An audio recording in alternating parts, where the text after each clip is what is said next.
What is good, guys? Welcome back to the channel. Once again, I got more George Carlin today because I feel like he's the most requested on the channel. So, had to get back into some George Carlin. I really like the way he does comedy because he has like a rapid fire ranting type, delivery that he's real philosophical. He's able to make you think and laugh in the same sentence, which is absolutely incredible. Like, that's super hard to do, to actually like make sense and talk some sense into people, but then make them laugh at the same time. So, he's a comedy legend. He's one of the greats.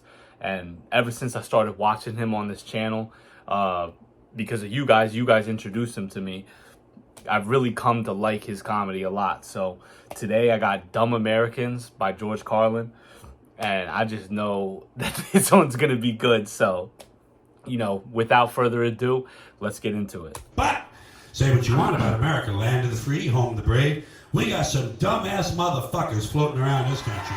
Dumbass motherfuckers. Yeah. Now, obviously, that doesn't include this audience. I understand that. You seem intelligent and perceptive, but the rest of them, holy jumping fucking shitballs. Dumber than a second coat of paint.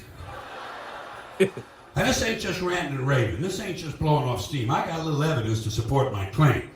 It just seems to me that only a really low IQ population could have taken this beautiful continent, this magnificent American landscape that we inherited.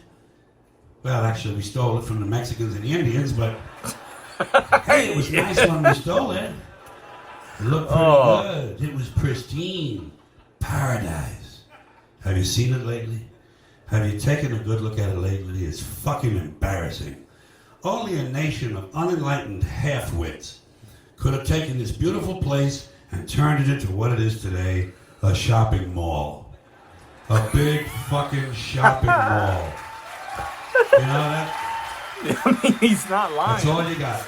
That's all you got here, folks. Mile after mile of mall after mall. Many, many malls. Major malls and mini malls. They put the mini malls in between the major malls. And in between the mini malls, they put the mini marts. And in between the mini marts, you got the car lots, gas stations, muffler shops, laundromats, cheap hotels, fast food joints, strip clubs, and dirty bookstores. America the Beautiful, one big transcontinental commercial cesspool. And how do the people feel about all this? How do the people feel about living in a coast-to-coast shopping mall? Well, they think it's just fucking dandy. They think it is cool as can be, because Americans love the mall. They love the mall. That's where they get to satisfy their two most prominent addictions at the same time: shopping and eating. Millions of semi-conscious... I was going to say, my favorite part about the mall is the food court, always. Especially when you go to one of those malls that have like a loaded food. They got the huge food court, like a whole floor just dedicated to the food. I'm not going to lie, George. I'm one of those people. Same time, shopping and eating. Millions of semi-conscious Americans, day after day, shuffling through the malls, shopping and eating, especially eating. Americans love to eat. They are fatally attracted to the slow death of fast food. Hot dogs, corn dogs, triple bacon cheeseburgers, deep fried butter dipped in pork fat and cheese whiz, mayonnaise, soaked barbecue, mozzarella, patty melts. Americans will eat anything. If you were selling sauteed raccoons' assholes on a stick, Americans would buy them and eat them, especially if you dipped them in butter and put a little salsa on them. This country is big time, pig time. Forget the bald eagle. You know what the national emblem of this country ought to be? A big bowl of macaroni and cheese. A big bowl, because everything in this country is king size. King size, extra large, and super jumbo, especially the fucking people. Have you seen some of the people in this country? Have you taken a good look at some of these big fat motherfuckers walking around? Big fat motherfuckers. Oh my God. Huge piles of redundant protoplasm lumbering through the malls like a fleet of interstate buses. The people in this country are immense, massive bellies, monstrous thighs, and big fat fucking asses. And if you stand there for a minute and you look at one of them, you begin to wonder, how does this woman take a shit?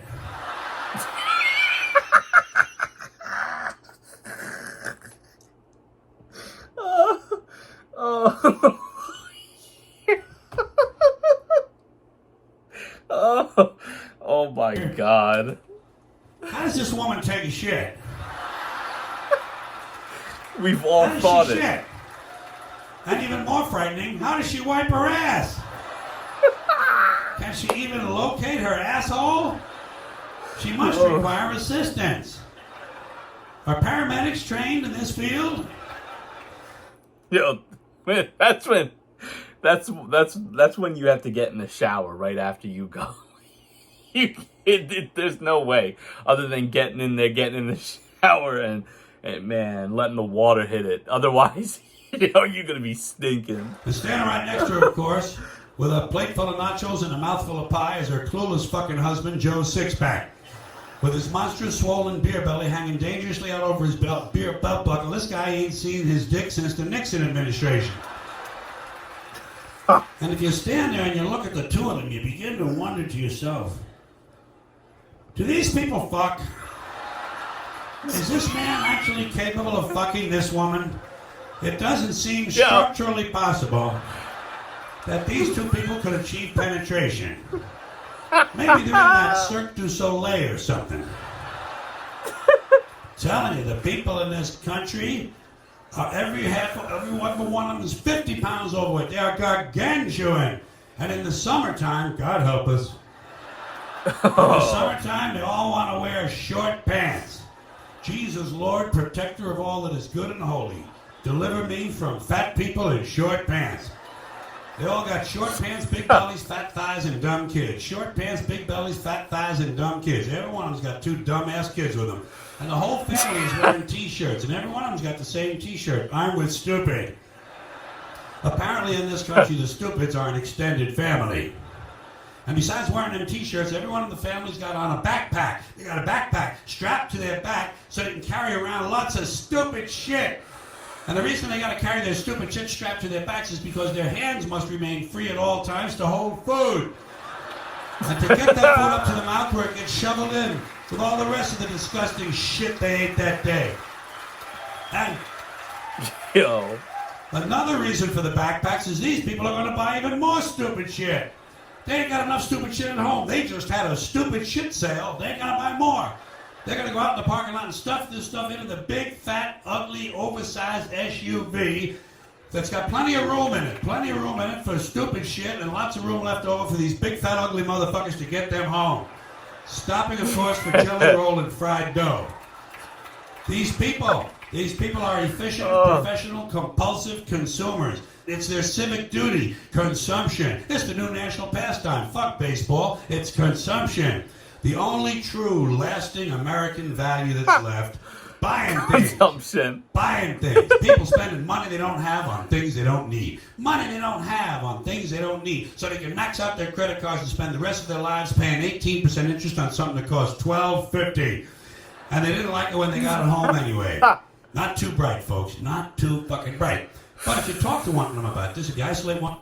I feel like when he said that, the crowd was silent because they sitting there like, oh shit, he's talking about me. I just did that. You're sitting down rationally, you talk to him. It's hitting them. 50. And they didn't like it when they got it home anyway. Not too bright, folks. Not too fucking bright. But if you talk to one of them about this, if you isolate one of them, you sit them down rationally, you talk to them about the low IQs and the dumb behavior and the bad decisions, right away they start talking about education. That's the big answer to everything. Education. They said we need more money for education. We need more books, more teachers, more classrooms, more schools. We need more testing for the kids. You say to them, well, we've tried all of that and the kids still can't pass the test. They say, don't you worry about that. We're going to lower the passing grades. And that's what they do in a lot of these schools now. They lower the passing grades so more kids can pass. More kids pass, the school looks good, everybody's happy, the IQ of the country slips another 2 or 3 points, and pretty soon all you'll need to get into college is a fucking pencil. See, I like that right there. I'm gonna be honest. I get what he's getting at. They lower the passing grades when it's like, instead of lowering the passing grades so that they more people pass, why don't you try different methods of teaching so that you don't have to lower the grades? The kids start to understand stuff better, and more people pass that way. I get what this is what I'm talking about. He's able to make you laugh and think in the same sentence. He's an absolute genius. Got a pencil? Get the fuck in there. It's physics. Then everyone wonders why 17 other countries graduate more scientists than we do. Education. Politicians know that word. They use it on you. Politicians have traditionally hidden behind three things: the flag, the Bible, and children. No child left behind. No child left behind. Oh, really? Well, it wasn't long ago you were talking about giving kids a head start. Head start? Left behind? Someone's losing fucking ground here. But there's a reason. There's a reason.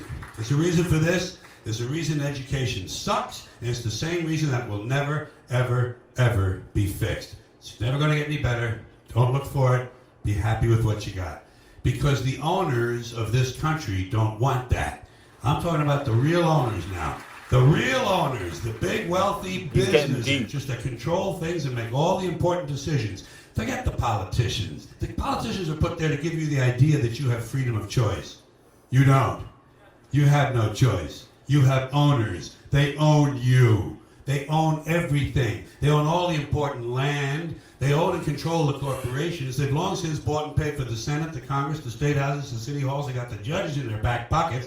And they own all the big media companies, so they control just about all of the news and information you get to hear. They got you by the balls. They spend billions of dollars every year lobbying. My guy George Carlin is spitting right now. They got you by the balls. They spend billions of dollars every year lobbying to get what they want. Well, we know what they want. They want more for themselves and less for everybody else. But I'll tell you what they don't want. They don't want a population of citizens capable of critical thinking. They don't want well-informed, well-educated people capable of critical thinking. They're not interested in that. That doesn't help them. That's against their interest. That's right.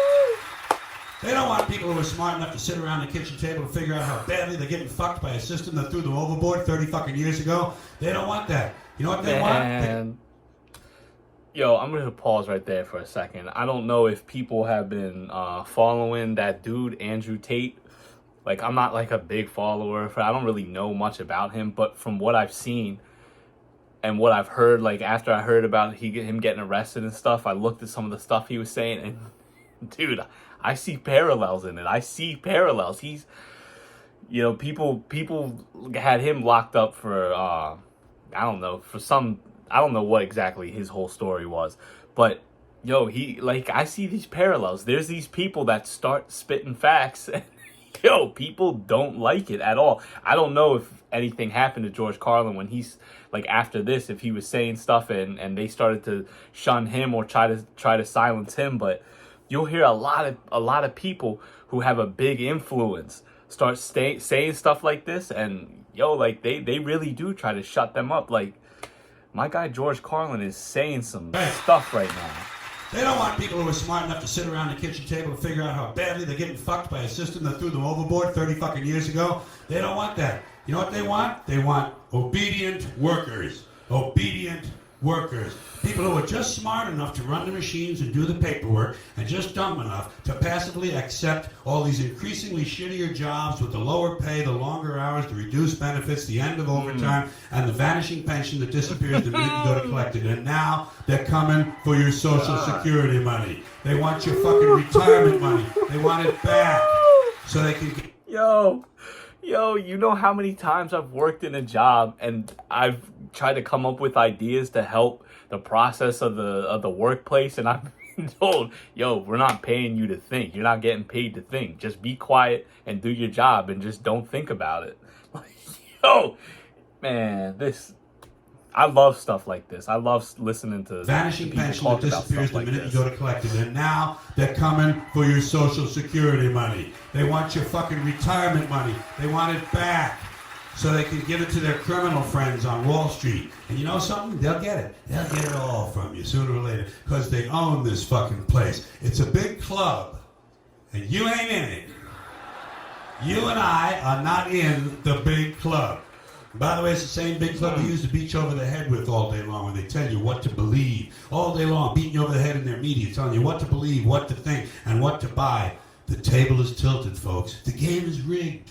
And nobody seems to notice. Nobody seems to care. Oh! Good, honest, hard-working people. White collar, blue collar, doesn't matter what color shirt you have on. Good, honest, hard-working people continue. These are people of modest means. Continue to elect these rich cocksuckers who don't give a fuck about them. They don't give a fuck about you. They don't give a fuck about you. They don't care about you. Oh my God. At all. Yeah. You know? And nobody seems to notice, nobody seems to care. That's what the owners count on. The fact that Americans will probably remain willfully ignorant of the big red, white, and blue dick that's being jammed up their assholes every day. Because the owners of this country know the truth. It's called the American dream, because you have to be asleep to believe it. Ooh. Hey, yo. Oh, he said it's called the American dream because you got to be asleep to believe it. What? My God, this is... Wow. I'm glad I picked this one, man. Like, this one summed up what I said about him perfectly. He's able to make you think and laugh in the same sentence. This guy, George Carlin, is an absolute... Wow, he's a genius, man. He was a genius. He was man, you could almost say he was a philosopher. He was a philosopher he was more, I feel like, I'm going to say it like this. I feel like he was more like a philosopher that sprinkled a little comedy in his stuff. Yeah, he has bits that are absolutely hilarious and it's just straight comedy, but stuff like that, wow. Wow, he was spitting, man. He was saying some real shit right there. Oh my God. George Carlin. I can't get over that ending line. He said it's called the American dream because you got to be asleep to believe it. Oh my God. Oh my God. That was incredible. I don't know. Tell me what you guys think of that. I don't know. I'm sure you guys have seen the act before, but this was absolutely insane. I love this. Wow. If I wasn't a Carlin fan before, I'm definitely a Carlin fan now. Not even like thinking of it from a comedy standpoint, just like him as a person. I'm just a fan of him as a person. Like, that was wow. He was... Jesus Christ. If this had been like, if he had said this like 20 years after when this was recorded, he should have just ended it and that's my TED Talk, because that was insane. That was... Wow, that was a great bit. Oh my God. Yo, George Carlin. But anyways, once again, thank you to everyone for joining. Thank you for watching. Thank you for your support, your love, the positivity in the comments. You guys are the greatest. We're on the road to 1,000 subscribers. If you're brand new, please hit that subscription button.